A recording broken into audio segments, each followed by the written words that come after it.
الحمد لله رب العالمين.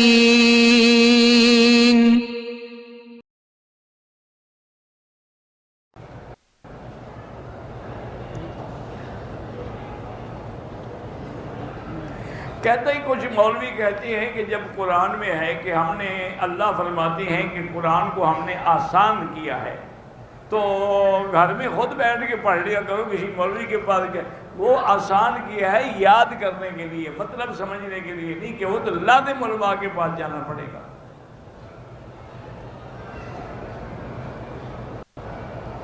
میری بیوی عالمہ ہے، اب مجھے پتہ چلا ہے کہ شادی سے پہلے اس نے کوئی غلطی کی، پر چھوڑو اس کو، کیوں لکھتے ہو؟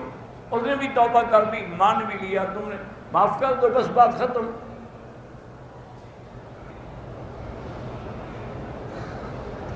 اگر فلش پر صفائی کے لیے گرم پانی ڈالا، اس سے اٹھنے والی بھاپ منہ پہ آئی، کچھ نہیں ہوتا۔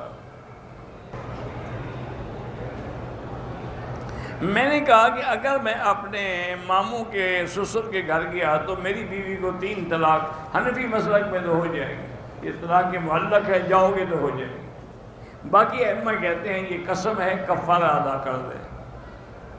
ساس نے اپنے داماد سے بوسہ لیا جبکہ وہ سو رہا تھا، بیدار ہونے پر ساس نے کہا کسی کو بتاؤ مت، اب داماد کو روزانہ تنگ کرتی ہے، کیا اس کی بیٹی کا رشتہ تو ختم نہیں ہوا؟ نہیں، داماد تو اس کا بیٹا ہے، اگر اس نے اس کو بوسہ دیا تو کوئی بات نہیں، لیکن اگر شہوت سے دیا ہے تو پھر اس کی بیٹی حرام ہو جائے گی۔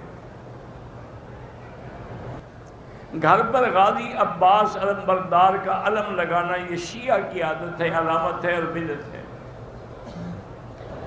بیٹا اگر 18 سال کا گھر میں ہو، والد ان کی شادی نہ کرائے، کیا اس کے پیچھے گناہ میں باپ بیٹا؟ بالکل، والدین کے لیے ضروری ہے کہ شادی کرائیں، ورنہ اس کے گناہ میں وہ بھی شریک ہوں گے۔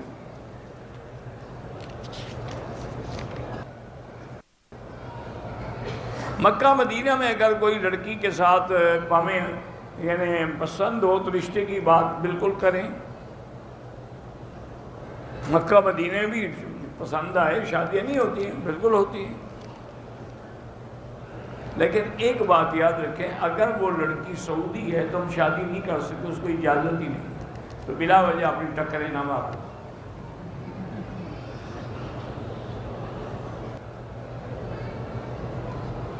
اگر آدمی کو تقاضا ہے لیکن برداشت کر سکتے، بالکل برداشت کر کے نماز نہ پڑھے، بلکہ جائے اور فارغ ہو کے اطمینان سے نماز پڑھے، یہ نہیں کہ نماز میں پیشاب کا خیال رہے۔